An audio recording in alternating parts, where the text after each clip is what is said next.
Hi, my name is John Lobell. I teach architecture at Pratt Institute. I blog at visionarycreativity.com.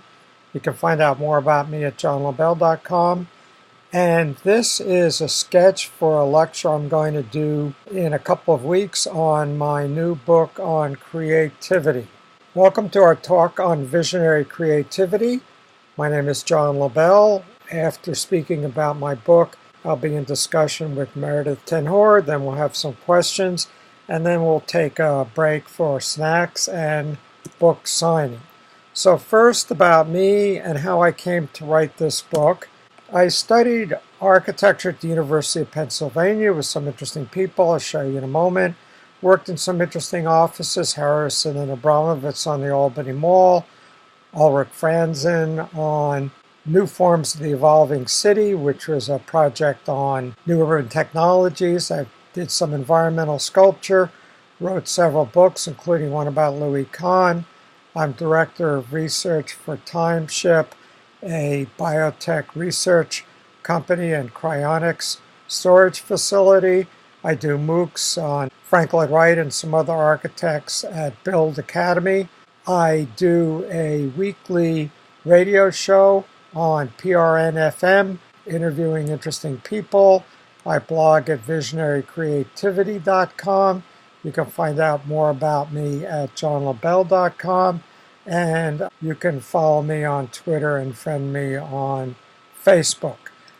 So I want to begin with people who are influential on me, and I'll begin with some of my family members. My mother, Griselda Lobell, my father, Nathan Lobell, very innovative minds, as did my maternal grandfather who lived with us, John Holzinger. So there was a rich library in the house and curious people that challenged me to think for myself. We'll see that developed. I went to the University of Pennsylvania, and some of the professors who were influential on me, G. Holmes Perkins, my dean, one of the people who introduced me to Spengler and the notion of urban form responding to a culture. Also, Perkins allowed me to do independent studies on which my book is based.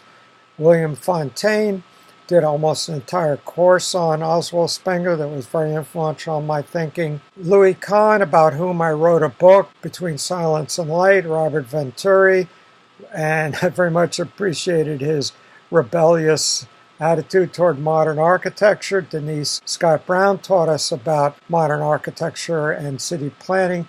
And perhaps most influential on me was Edmund Bacon, who had an approach of seeing the city as a manifestation in form of a culture. And that very much underlies my way of thinking. Some of the cultural figures I encountered after school who were influential on me, I spent many years attending lectures by Joseph Campbell, wrote a book about him, studied Tai Chi with Ching-Ming Chang, who taught Tai Chi as a study of Taoism with one's body, studied Buddhism with Chingam Trungpa Rinpoche, and shamanism with Michael Harner. And then I want to acknowledge some of the people at Pratt Institute who are very influential on me. Our faculty in architecture has been very rich with creative people, and I don't want to leave anybody out, so I won't mention anybody here now, but just mention Bill Catavlas since he's retired, one of the several very original thinkers at Pratt who have been influential on my thought. And then there are maybe 8 books, I would say, you have to read to have a comprehensive cultural awareness. And I begin with Merleau-Ponty's Phenomenology of Perception. And Merleau-Ponty tells us that the entire body subject, not just the mind's perceptive faculty, engage with and create the world. Marshall McLuhan tells us how the body's perceptual facilities are changed by extensions. Oswald Spengler tells us that cultures are symbolic entities, and Joseph Campbell tells us about the symbolically different orientations of different cultures. And then I think it's important today to be embedded in the sciences, not just because science is a creative field, but because science sort of indicates the cultural structure within which we live.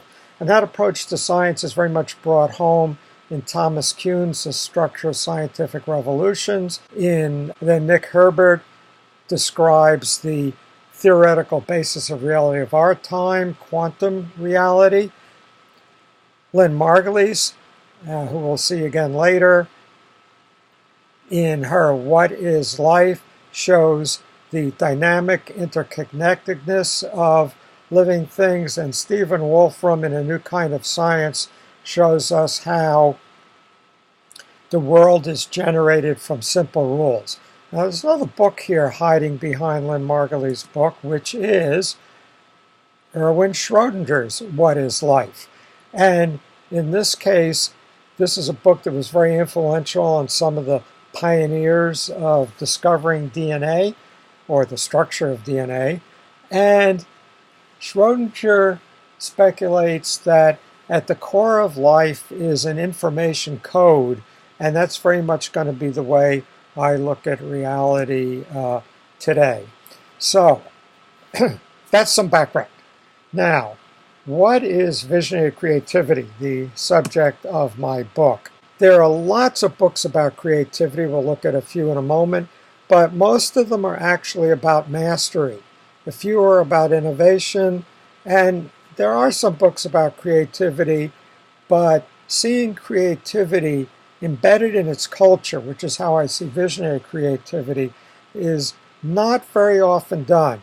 So I say on the cover of my book, visionary creatives swim in the culture of our day. The things they create in art, design, science, technology, business, embody our culture and at the same time pull us into the future.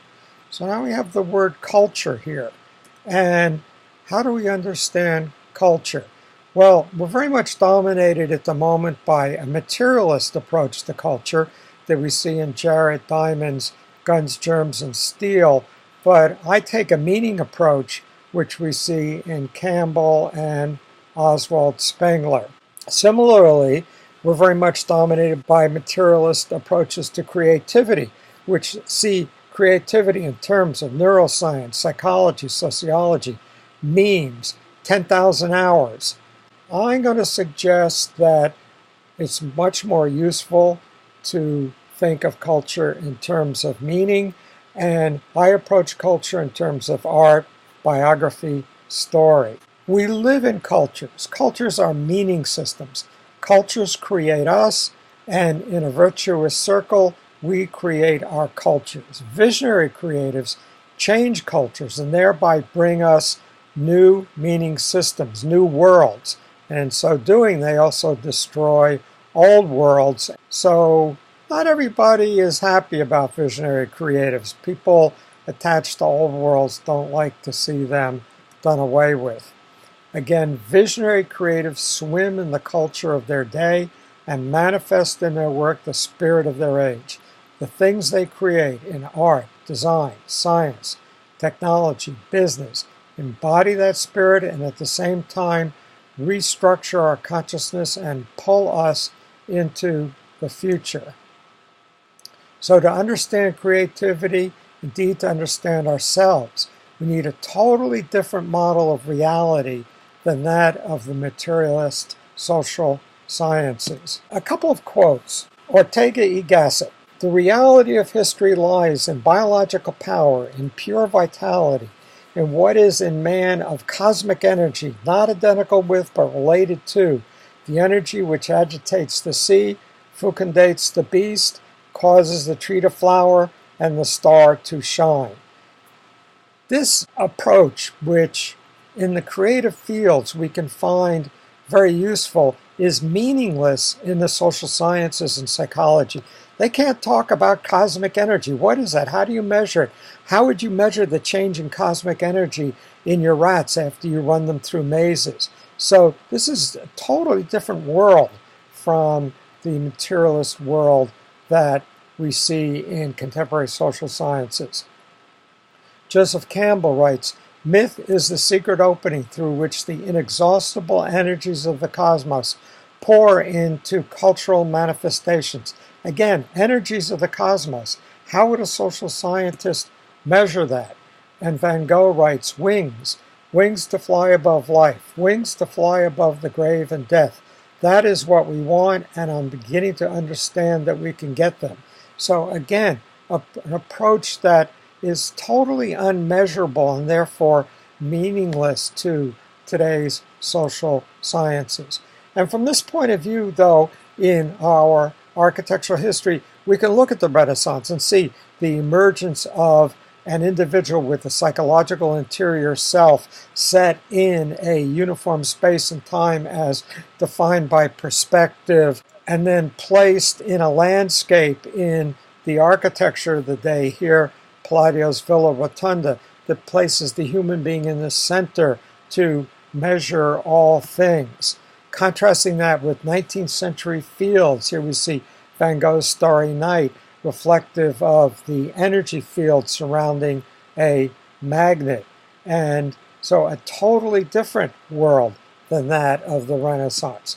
So what about our 21st century today? And I'm going to suggest that we look at science, again, to sort of establish a stage on which our lives unfold.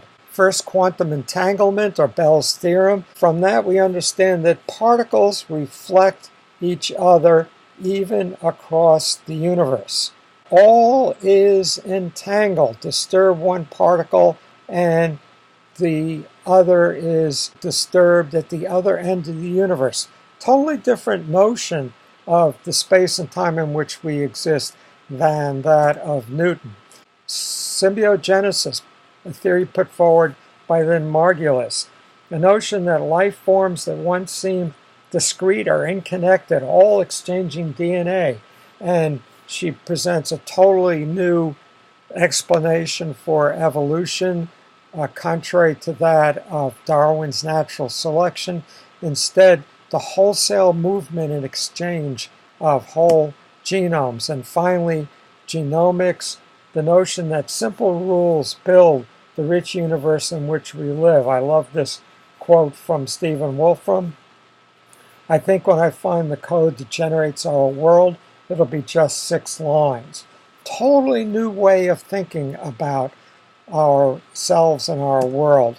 And perhaps a metaphor would be useful in picturing this. So here we have Seurat's Sunday Afternoon, and the figures at first look quite neoclassical, quite stately, but of course in Seurat's pointillism, as we move in close, we see that there are all these churning dots.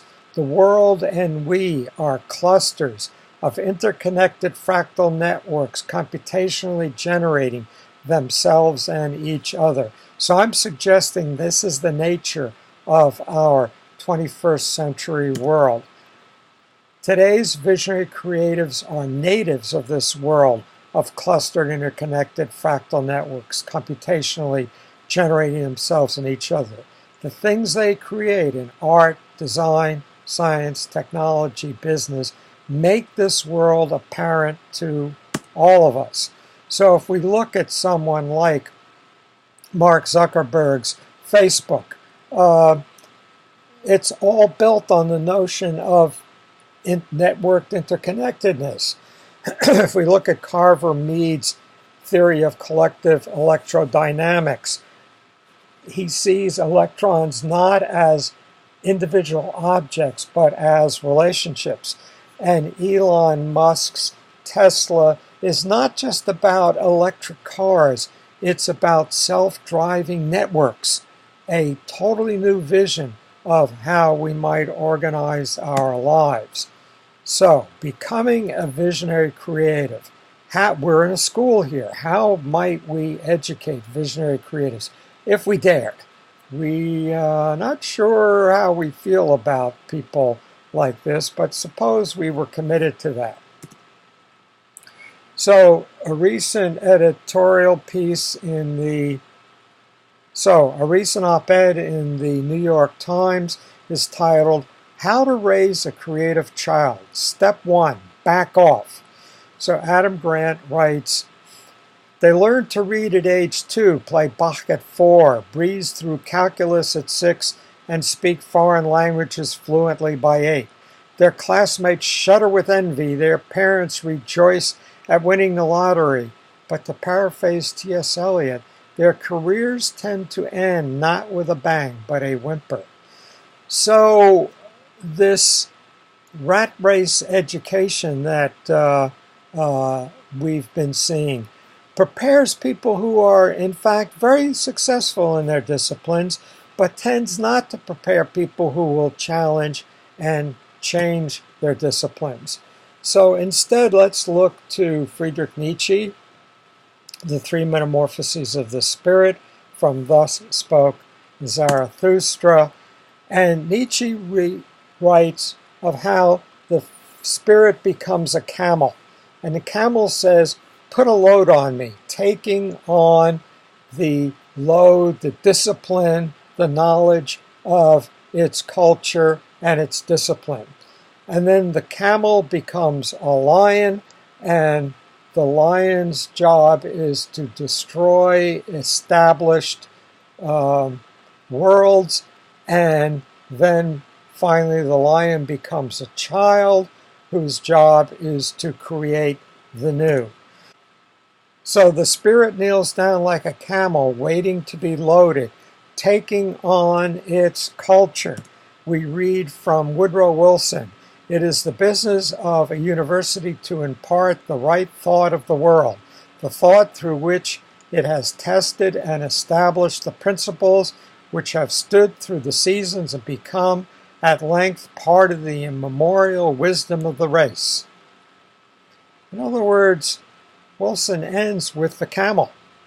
How about maybe it's the job of the university also to question and need be to overthrow the immemorial wisdom of the race. Such questioning and overthrowing define visionary creativity. So here are some recent mega bestsellers. Battle Hymn of the Tiger Mom, about advocating that a good mother doesn't allow their kids any play dates. It's homework all the time. Outliers by Malcolm Gladwell, story of success on how 10,000 hours can bring mastery and a achievement within one's discipline. And then mega bestseller at the moment, Angela Duckworth's Grit, The Power of Passion and Perseverance, on stick-to-itiveness. But all of these end with the camel. They advocate how we can prepare people to be members of, contribute to, but not question the dominant culture. Nietzsche goes on, the spirit becomes a lion who would conquer his freedom and be master in his own desert. So the camel runs out into the desert and becomes a lion. And if it was well loaded, it's a potent lion. And this is what my family, my school, the cultural figures I've studied with, the people who have influenced me at Pratt have taught me to question the established culture, not just to be an unquestioning part of it. The lion, for ultimate victory, he wants to fight with the great dragon. Thou shalt is the name of the great dragon, but the spirit of the lion says, I will, to overturn, deny, refuse the impressing on one of the established culture if it no longer seems appropriate. And so if we look at major artistic figures, they both mastered the existing culture but then went on to shatter it to build new ones. So Beethoven mastered the Viennese Symphony before launching Romanticism. Picasso mastered classical painting by the time he dropped out of the academy, but then went on to launch totally new forms. Thelonious Monk worked with the jazz greats of his day in the creation of bebop, but then entered his own world. And Robert Venturi attacked modernism, but understood it better than did his critics before launching his own approach to architecture. So then the creation of the new. To create new values, the lion is not capable of this. Only to create freedom to create the new. This is within the lion's power. But then the lion becomes a child. The child is innocent and forgetting, a new beginning. The child is a wheel rolling out of its own center, creating the new. And you? Visionary creatives see that our world is no longer what we had thought it to be, and that a new world is struggling to be born. They wonder, what's wrong with everybody else that they don't also see what I see? And they are driven to produce works that will help all of us experience what they experience. We, on encountering these works, are changed, and we enter new worlds. So here's a thought for you. Ask yourself, what's obvious to everyone else but does not seem quite right to you? And then ask, what if? So, thank you. I hope you'll enjoy my book. You'll find it rich with examples, stories, anecdotes, portraits of people in the sciences and mathematics, architecture, art, literature, film, culture, music, business, and technology. And we're having a book signing outside and lots of snacks. So see you outside and later. And now I look forward to discussion and your questions. Thank you.